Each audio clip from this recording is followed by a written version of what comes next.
میں یہیں پر تو ایک سوال کرتا ہوں، معصوم 14 ہیں، 15واں نہ بنائیے، تو میں ان سے پلٹ کے پوچھتا ہوں 1,24,000 جو معصوم تھے چپ ہو گئے؟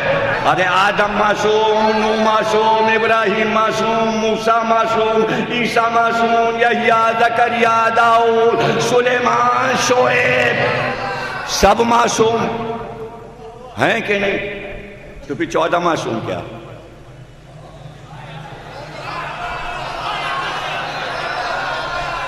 پھر 14 معصوم کیا؟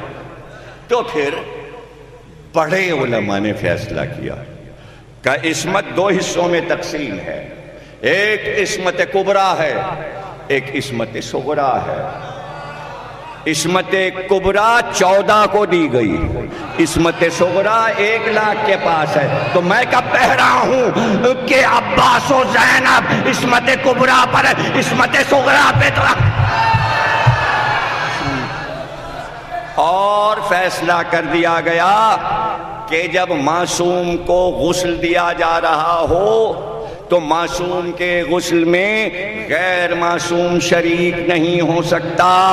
رسول اللہ نے وصیت کی تھی کہ علی صرف تم غسل دینا، اگر کوئی اور آئے گا تو اندھا ہو جائے گا، اگر پانی لے کر بھی کوئی آئے تو اس کی آنکھ پہ پٹی باندھ دینا۔ تو عبداللہ ابن عباس نے کہا پانی میں دوں، کہا پٹی باندھو۔ لیکن جب علی کا غسل ہونے لگا، حسن اور حسین اندر پہنچے تو دروازہ کھول کر آواز دی، عباس اندر آؤ۔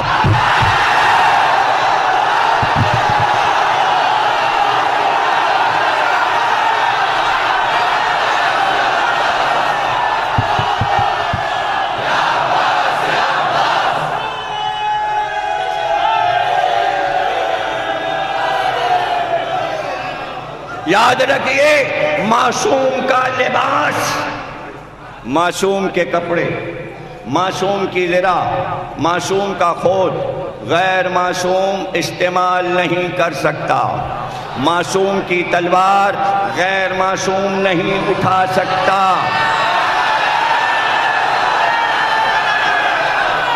ایک دن اپنی وفات سے کچھ دن پہلے رسول اللہ مسجد میں تشریف فرما تھے۔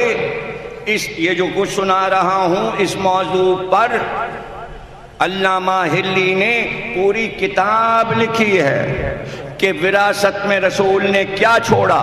اس میں یہ علامہ ہلی نے بتایا کہ وراثت میں جو کچھ چھوڑا تھا رسول نے، وہ سب کچھ ایک دن مسجد میں طلب کیا اور گھر پر غلام کو بھیج کر کہا میرا سارا اثاثہ لاؤ، میری تلوار، میرا عصا، میرا تازیانہ، میرا لباس، میری مشق، میری عبا، میری قبا اور میرا ناقہ، میرا گھوڑا سب دروازے پر لاؤ، میری انگوٹھیاں، میری نالین، میرا امامہ۔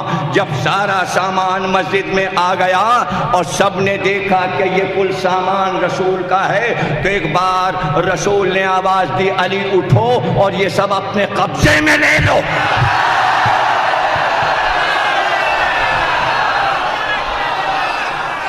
یہ سب اپنے قبضے میں لے لو، اس لیے کہ تم میرے وارث ہو، تم میرے وصی ہو۔ یہ انگوٹھیاں تمہاری، یہ عبا، یہ قبا، یہ امامہ، یہ زرہ، یہ خود، یہ سب کچھ تمہارا ہے۔ وہ ناقہ بھی تمہارا ہے، وہ گھوڑے بھی تمہارے ہیں، یہ سب تمہارا ہے۔ تو بعد میں کسی نے علی سے مطالبہ بھی نہیں کیا کہ وہ سب سامان دے دیجئے، اس لیے کہ عرب والوں کو معلوم تھا کہ جسے وارث بنایا جاتا ہے سامان وہی ملتا ہے۔ فدق تو مال تھا، وہ تو دولت تھی، اس پہ تو نظریں لگی تھی۔ کپڑے لے کے کیا کرتے، انگوٹھیاں لے کے کیا کرتے، ناقہ لے کے کیا کرتے، گھوڑا لے کے کیا کرتے، وہ ان کے کام کا نہیں تھا۔ اس لیے رسول نے علی کے حوالے کیا تھا کہ کام کا یہی ہے، کام کا یہی ہے. ارے کپڑوں کو چھوڑیے، وہ تو سب استنبول کے میوزیم میں لوگ زیارت کرتے ہیں، رسول کا کرتا، رسول کا امامہ میوزیم میں. ارے کشمیر میں تو ایک بال رکھا ہے جس کی درگاہ بنی ہوئی ہے. تو فدق کی زیارت کو تو کوئی بھی نہیں جاتا، سقیفہ کی زیارت کو تو کوئی بھی نہیں جاتا، لیکن رسول کے کپڑے کا ایک ٹکڑا بھی کہیں ہے تو وہ زیارت گاہ ہے. تو پتہ چلا یہی ولایت ہے، یہی وراثت ہے. تو بعد نبی مقدمہ پیش کیا عباس بن عبد المطلب نے کہ میں چچا ہوں، وارث میں ہوں، اس لیے سارا اثاثہ علی مجھے دے دیں. علی نے کہا مسجد میں آ جائیے. سارا سامان علی نے پھر منگا لیا تاکہ ایک بار اور زیارت ہو جائے. کہا چچا یہ ہے لباس رسول، یہ رسول کی عبا ہے، امامہ ہے، کرتا ہے، یہ نالین ہے، لیکن شرط یہ سب یہیں پہنیے اور پہن کے جائیے. یہ زرہ پہنیے، یہ کھوس سر پہ رکھیے، اور یہ لیجئے تلوار ذوالفقار کمر میں لگائیے اور چلے جائیے. سامنے ذوالجناح کھڑا ہے، بیٹھیے اور گھر نکل جائیے. عباس بن عبد المطلب نے زرہ پہنی تو اٹھ نہ سکے، سر پہ امامہ رکھا تو ہل نہ سکے. وزن تھا رسالت کا. کہا آپ مجبور ہیں، لیجئے تلوار اٹھا لیجئے. اب جو دستہ ذوالفقار کا پکڑ کے اٹھایا تو تلوار پہاڑ بن گئی. کہا اچھا تو پھر ذوالجناح پہ چلے جائیے. ذوالجناح کے قریب پہنچے تو اب وہ گھوڑا نہ رہا، شیر بن گیا. واپس آ گئے اور پھر اس کے بعد رسول کا لباس علی نے پہنا. زرہ پہنی، خود رکھا، ذوالفقار اٹھائی، کمر میں لگائی، گھوڑے کے قریب گئے، سوار ہوئے، گھوڑے کو کعوہ دیا، پھر واپس آ گئے، لباس اتار دیا اب اور قبا. اور پھر 7 سال کے بیٹے حسن سے کہا اب تم پہنو یہ لباس.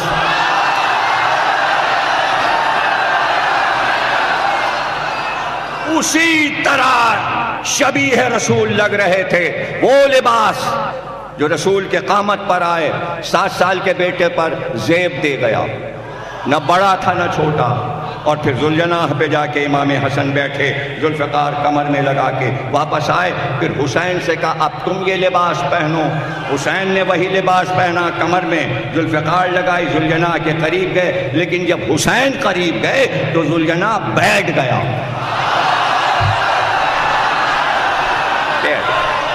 تاکہ حسین کو زحمت نہ ہو، اور کعبہ دے کر واپس لایا اور مسجد کے چبوترے کے پاس بیٹھ کر حسین کو اتار دیا. کہا دیکھا چچا آپ نے، ولایت کا لباس دوسرا نہیں پہن سکتا. اب طے ہو گیا کہ ولایت کا لباس کوئی اور نہیں پہن سکتا. 16 سال کے بیٹے کو صفین میں بلایا، کہا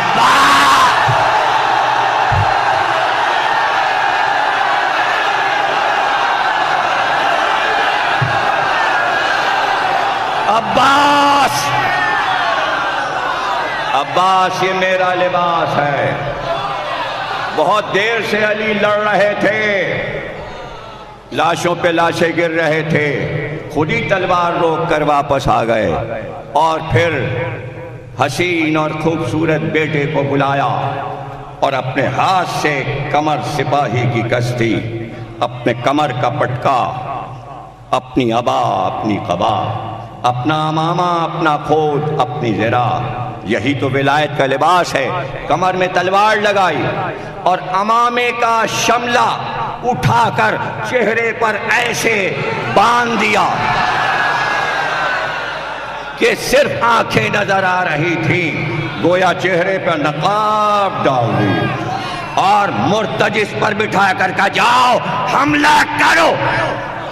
اب جو سواری بیٹے کی نکلی صفین کے میدان میں، لوگ دیکھتے رہ گئے. کہا ابھی تو علی گئے تھے، پھر علی آ گئے، پھر علی آ گئے. اور جا کر عباس نے حملہ کیا، کبھی میمنے پہ حملہ کیا اور کبھی میسرے پر، اور پھر قلب لشکر تک آ گئے۔ لشکر گھبرا گیا، جو سب سے بڑا پہلوان ابن شوشا تھا اس کو بلایا گیا، کہا تو ہی جا کر مقابلہ کر۔ اس نے کہا میرے 7 بیٹے ہیں، میں اپنے بیٹوں میں سے کسی کو بھیجوں گا، وہ اس کا سر کاٹ لائے گا۔